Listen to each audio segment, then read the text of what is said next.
Hey guys, I am a day late, but definitely not a dollar short.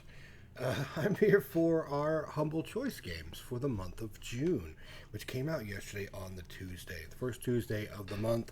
I was just a little busy doing a whole bunch of other stuff and actually forgot that we've got some new games out. Some of these we've seen before, some of them we haven't. So let's just jump right in. First off, Risk of Rain 2.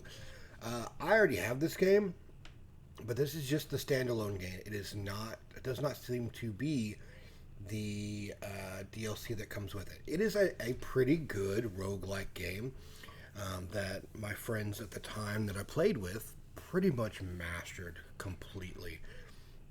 I wasn't as into it as they were, but the gameplay is actually really good. I have to actually say that for what it's worth, it is probably one of the better co-op roguelikes out there. It is up to 4 players online, third-person view action shooter with some really interesting characters that you can use. So if you've got friends, this is definitely a game to pick up. I mean, even if you don't have friends, it's not bad. Next up, we have Knights of Honor 2 Sovereign. This is a real-time strategy game that's based in, the usual medieval setting.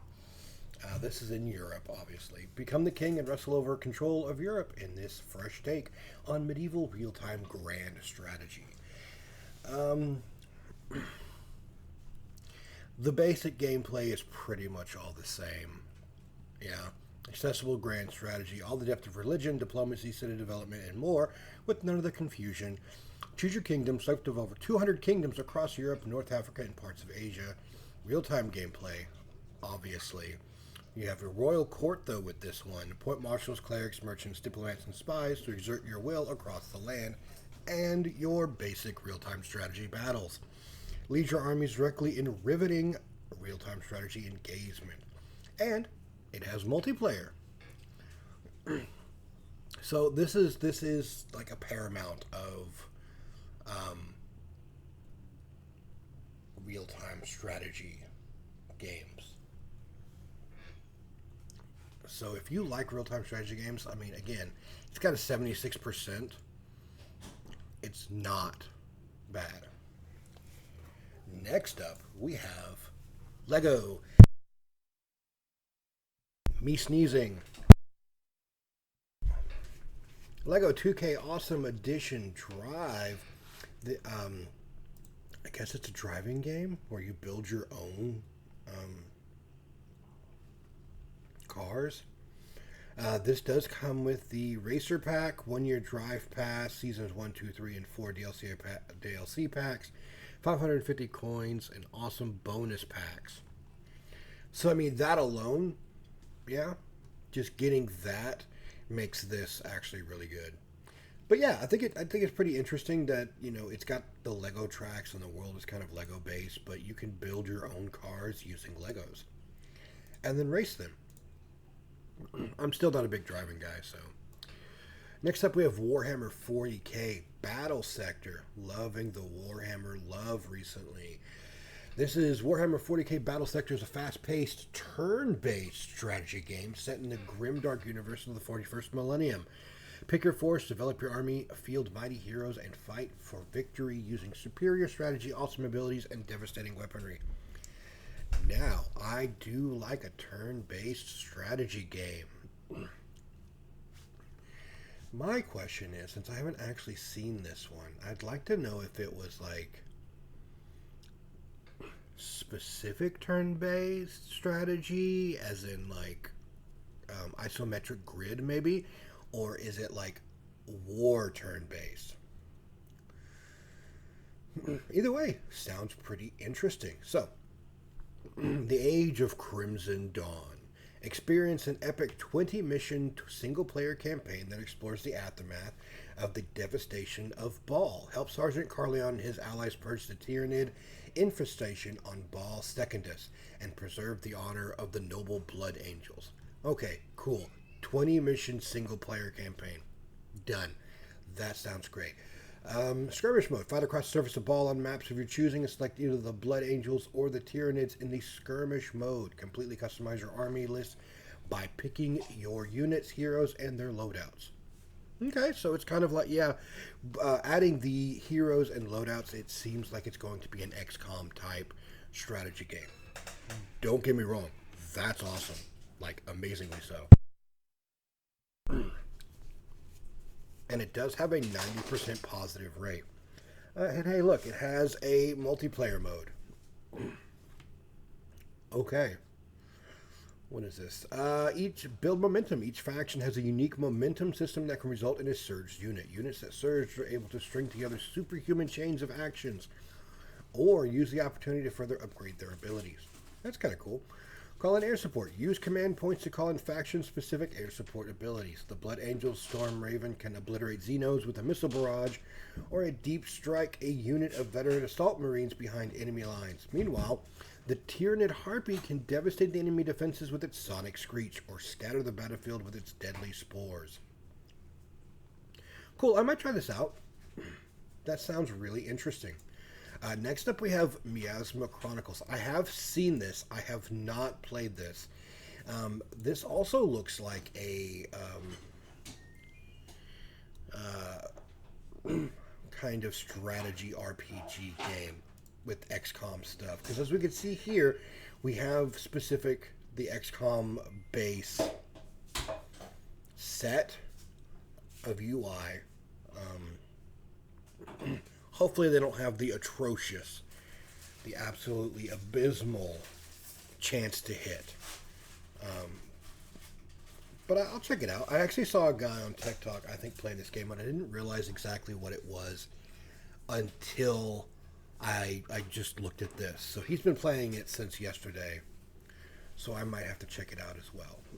But it says, in the not-too-distant future, America has been torn apart by a savage force known only as the Miasma. Meet Elvis, a young man brought to the mining town of Sedentry as a baby, left by his mother in the care of a robotic older brother and given a mysterious glove which he can control the miasma. So his robotic older brother is, I guess, this robot behind him. Join the brothers on a quest across a post-apocalyptic wasteland to find the answers they crave, answers which may change the course of human history. Real-time exploration gameplay meets tactical turn-based combat with RPG elements. Explore rich, beautiful environments meeting outlandish characters. That's pretty cool. Upgradable weapons and abilities give your heroes the edge in combat. That's cool. But is it just them two? Or do you get more? An involving fantasy story through which you learn the truth about the miasma. That sounds cool. Oh, that's why it looks familiar. From the creators of Mutant Year Zero Road to Eden, which was also a really good game. If you have not played Mutant Year Zero, I urge you to play that one. So if this is made by them, they already know what they're doing. Yeah. So this may be something I'm really into. Next up, we have Stray Gods. Shout out to Pride Month. Stray Gods coming in here, right? It is a really big LGBTQ game. I haven't actually played it yet, but I know kind of the circumstances behind it. It is a modern fantasy world. College dropout Grace is granted the power of a muse. Power she'll need to find the truth behind her predecessor's death before time runs out. You'll decide who Grace allies with and who she can trust and who may betray her in this beautifully hand-illustrated role-playing musical. Yeah. Written by David Gator comes Stray Gods, an urban fantasy tale of finding your place, taking charge of your fate, and discovering answers. Your choices will change the endings as well as the path you take to get there. A compelling story of hope, self-discovery, and forging your path. It is a narrative game, and it is a musical, which is really kind of cool. It does have a choices matter sort of setup. Everything's hand-drawn and very interestingly pretty. I like the aesthetic very much. This is a musical for video game lovers and video game for musical lovers. I do love me some dark musicals. Sweeney Todd is one of my favorites. Repo, the Genetic Opera, is really one of my favorites as well. So this might be right up my alley. Next up, we have a guidebook of Babel. already I can see this is a very interesting aesthetic to it. And the game says itself is like the butterfly effect. Yeah. It says the Guidebook of Babel is a story adventure game based on the butterfly effect. It was released in 2022 during the Nintendo Indie World Showcase. 97% overwhelmingly positive. So it is a puzzle game. Um, Puzzle adventure game, basically, based on a story. You will go on a strange rebirth adventure on Babel. The crew would use memory extractor to erase your memories before launching you into the afterlife with the cloud cannon. Passengers frequently moan that it's too late to say farewell to the past, but the crew's prime focus is gathering memories as fuel. If you enjoy absorbing stories and mind-boggling puzzles, you'll come to the right spot. Across 4 chapters, you'll need to go back in time and subtly rewrite history, trigger the butterfly effect, solve puzzles hidden in it, and even change the future of Babel. This would be a really cool, like, one-off, I think. Or a live game to play, because you could actually, if I had more people joining my lives, this would be a really cool game to play. Next up, we have Empyrion Galactic Survival. I have been on a really big survival kick lately. Yeah. And this looks interesting because the premise of this one is that you can build anything anywhere. Yeah. Which would be oh, I just messed up. Which would be kind of interesting. Like, you can build these, like, big, fantastic space stations and everything else. And it looks to be... I don't know exactly what it looks like. But it's kind of unique. I have been playing a lot of Avionic Factor recently and Soul Mask. Soul Mask is really good. I'm really enjoying it. Bellwright. I feel like if Bellwright's combat system was more like Soul Mask's combat system, it would be just as good right now. But yeah, I've been on a real big survival kick. This might be something I might be interested in.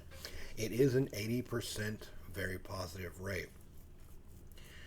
But it says Empyrion Galactic Survival is a true space sandbox survival adventure that uniquely combines elements from space simulations, construction games, survival games, and first-person shooters. Construct mighty capital vessels, sprawling planetary settlements, and vast space stations in your galactic journey to discover the mysteries of Empyrion. That's the thing that's kind of gotten me with a lot of older survival games like this. If I'm making these giant structures and like big space stations, I want them to be filled with people. I think that's kind of the reason why I've really enjoyed Soul Mask, Aska, Bellwright, is because the NPCs in there are actual living things that will join your town, will do things. Their life actually matters. When you play a game like this, like, yeah, that's kind of cool to make these big things out of, but it feels lonely. And I'm already alone, so I probably wouldn't make anything of value just for function. But I kind of do that anyway. It says build mighty capital vessels, agile fighters, vast planetary settlements, and space stations with complete freedom, piece by piece, anywhere you want. Or download pre-built community blueprints from the Steam Workshop and customize them with your own ideas. That's cool. Getting a blueprint instead of having to do it piece by piece is very helpful for a lot of us that are not inclined to and like an artistic value to make stuff. It says fully modify and deform the terrain of any planet. Thanks to the voxel-based terrain, you can flatten it for your planetary settlement, dig holes to find resources, or build a tunnel system to protect yourself. Empyrion is a true sandbox game. Vast galaxy awaits you. Warp and fly between a huge variety of planets, moons, and far-flung star systems. Freely explore the surface of each planet with its own gravity, atmosphere, terrain, vegetation, climate, resources, and more. Survive its flora and fauna and discover the secrets of the alien races. This is what Starfield wishes it was. Yeah, I said it. Solo and multiplayer. Master a deep crafting system, mine planets. There are going to be enemies, it looks like. Creative mode, that's kind of cool. So that seems really interesting to at least try out. The coupons we get this time is Risk of Rain Returns, 50% off, which is not bad. That is the remake of the original Risk of Rain. We've got a DLC for the Warhammer 40k games as well that we get in this. They really should have added the Risk of Rain 2 coupon for their DLC because that one is actually really good. Like if I had to pick, I would have at least taken this one out and given the DLC for Risk of Rain 2. But that's just my personal, opinion. This month's charity to support is the Experience Studios. It is a black-led nonprofit that helps entrepreneurs in the games industry build successful businesses through accelerator programs, access to funding opportunities, and mentorship and showcases that enhance visibility. That sounds really awesome. So there you go, guys. Those are our games for the month of June. Let me know in the comments what you're looking forward to. This might be a giveaway since I already own it. I just don't know who exactly I'm going to give it away to. But until then, guys, be kind to each other, and I'll see you in the next video.